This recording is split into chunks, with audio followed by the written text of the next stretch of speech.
Hello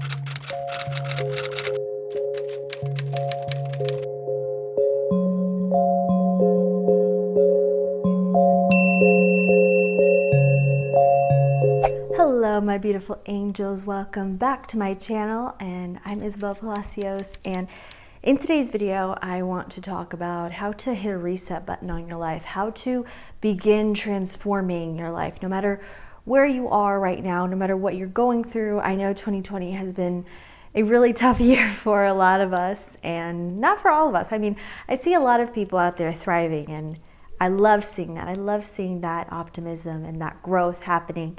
But for those of you who have been struggling, I have had a lot of conversations with you guys recently, and I feel it. I feel the energy, and I hear your stories. And a lot of you guys want to know, how can I take my life from this really difficult place right now with the state of the world? It's easy to look out and feel very nihilistic, feel like giving up on your goals, on your passions, on your dreams, losing faith in the future and things like that. But I believe heavily in the power of taking tough moments or tough times in your life and turning them in your favor. I am very optimistic in that sense. Lately, I've been reading a lot of books centered around transformation. Some books that I highly recommend that I've been reading recently are the 5 a.m. Club by Robin Sharma, Atomic Habits by James Clear, and The Compound Effect, and also Breaking the Habit of Being Yourself by Dr. Joe Dispenza. And these books, let me tell you, they are very powerful and very important books, especially around this time. And also, I talked about a little bit in my past video, I've been doing things in my own daily routines that are non-negotiable that have really helped me in my headspace, because my headspace back in April and May was not in a great place, and now I feel just a sense of calm. So let's take that energy, especially August, it's going to be a great month, and let's start implementing those things, these transformative things that we can do in our day-to-day habits. Because although we can't control people's actions or things happening externally, events happening outside of us or outside of our homes, we can control, and we do have the responsibility over our own lives and our own actions. I used to be a huge believer in making these big changes and having these big events occur and taking these big leaps forward, but now I have realized the power of the small little things that we do every single day. So that being said, my first tip is to pay attention to your daily habits and your daily routine. Now, this is the thing. We can look at our entire life, or we can look at the entire year, but when we break those things down is where the magic happens. The magic doesn't happen in the work that you do throughout the year. It's literally what you do in your second to second, your hour to hour, your day to day, because your days make up your weeks make up your months make up your entire year.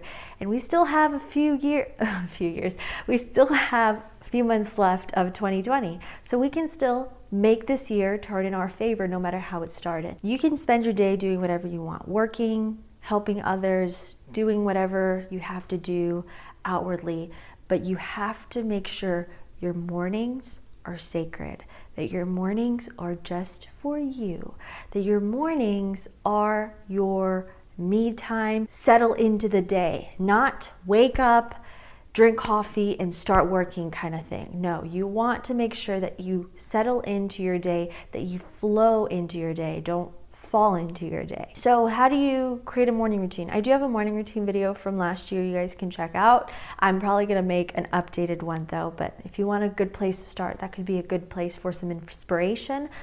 But for me, what's most important is waking up early. Now, I am a notorious night owl. I'm very creative at night, but I've realized when I go to sleep early and I allow myself to wake up early, either 5 or 6 a.m., in between there, mostly at 6 a.m., I just feel so much better about my life, about myself, about my day.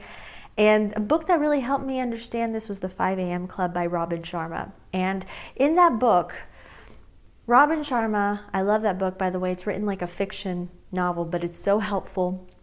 He talks about, and he really puts emphasis about how our ancestors, how we naturally are meant to rise with the sun.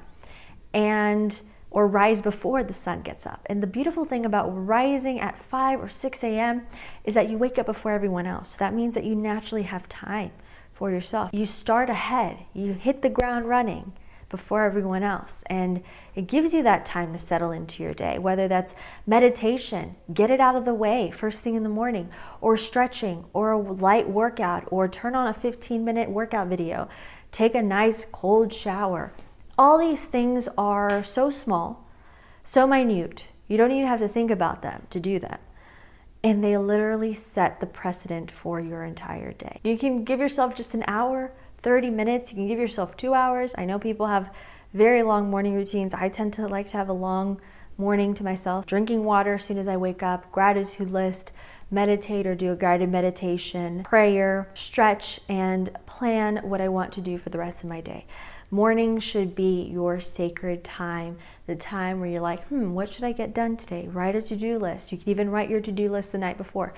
But it's important that you set your alarm, you put your phone on the other side of the room so you're forced to get out of bed, drink water as soon as you wake up, and it just rehydrates your cells, your body, gets you moving, gets you going, and start stretching. And understand, the little stuff that you do in the morning every single day is the most important in your life. So give yourself that time, that day. At first it's gonna be hard if you're not used to waking up that early, but it really, really makes a huge difference. I cannot stress that enough. Secondly, visualization. Olympic athletes are well known for visualizing before their competitions, their games. And what they do is they visualize themselves winning. They visualize their race or the competition from start to finish.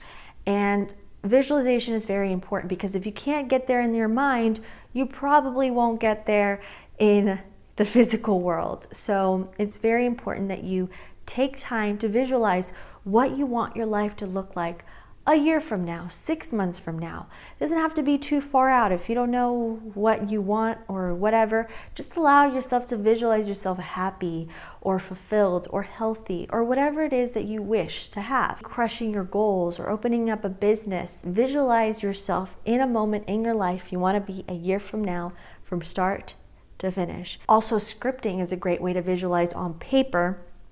If you struggle with visualizing in your mind, I know a lot of people do, that's okay. Just write down, a script. Have fun. I have some scripting videos on my channel that you can check out as well, and allow yourself to dream again. Guided meditations are great too. One of my favorite ones is called The Ideal Life Guided Meditation by Jason Stevenson. He has some of the best guided meditations and meditation music on YouTube. Highly recommend his channel. See this time right now in your life as you're watching this video, this moment right now. See it as your before competition time. This is the time before you're gonna run that marathon. This is the time before you're gonna play the game.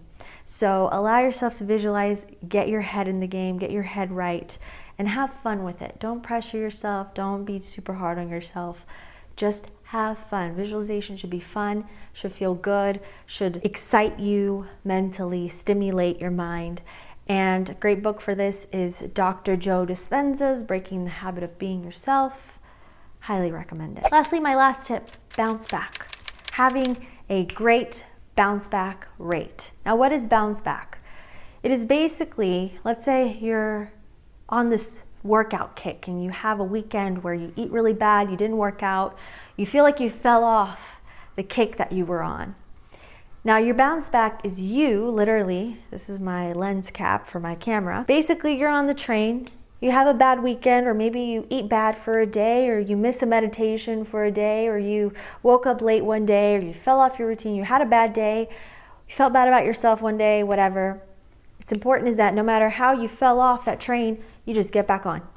No matter how many times you fall off, you get back on. Having that bounce back rate as an entrepreneur, as a person who has goals and dreams, being able to say, it's okay, I failed, I'll do better next time, or how can I change or reevaluate, not being hard on yourself, but just taking responsibility and getting back on is what will ensure your success for the future. No matter how many setbacks you have, no matter how many times you fall off, get back on. Because this builds resiliency that we're going through this pandemic, through lockdown, through quarantine. A lot of you guys are really learning about life and how life can be just, ups and downs, but it's okay. As long as you keep getting back on the train, it's okay. Tomorrow's a new day. Today's a new day. You can start, get back on it. Just give yourself the grace and the forgiveness and the self-love to keep coming back on. Because this is the thing, the more you bounce back, you hop back on, the less you're gonna fall off. It's just gonna become like second nature for you to be on that bandwagon, to be on the train. We are human. We're going to have times where we fall, where we get off of our routines. I've been there. I know what that's like. I went through a really tough time in May, mentally because of everything that was going on. But here I am a few months later doing so much better because I took control over my daily habits, my routines, instead of focusing on where I wasn't or not being where I wanted to be or all my plans being ruined or, things happening in personal life and family life and all this stuff.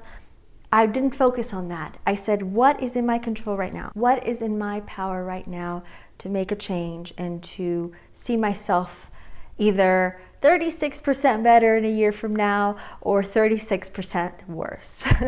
So this is what we got to do. We got to take control and responsibility over our life right now, over the present. And you're going to see that a year from now, you're going to look back and you're going to say, I'm so glad I went through all that. I prepared myself. Now I'm better off than I was a year ago. And that is really incredible. So do not underestimate the power of your daily habits, your daily routines. And literally meditate every single day for a week, you're going to notice the changes. Or wake up early every single day for 5 days, you're going to notice the changes. But you have to stay on it and you have to make it a part of you and your identity. Dr. Joe Dispenza talks about that a lot. And you're going to see moving forward how things will work in your favor. All right, my angels, so that's it for today's video. I hope you enjoyed it. Very simple, very easy. Take ownership of your mornings, of your day, of your daily habits, and things will start to align. I'm no longer on Twitter, by the way. I left Twitter. I just was tired of it. I'm trying to streamline my social media just on YouTube, Instagram, and the podcast now. So don't try to find me on Twitter. But yeah, I love you so much, my angels. Always remember this, no matter who you may be in this life, no matter what you may be going through, no matter what current circumstances are in your life, always remember your true beauty, your true worth, and your true power always come from within. I love you, and I will see you in my next video. Bye-bye.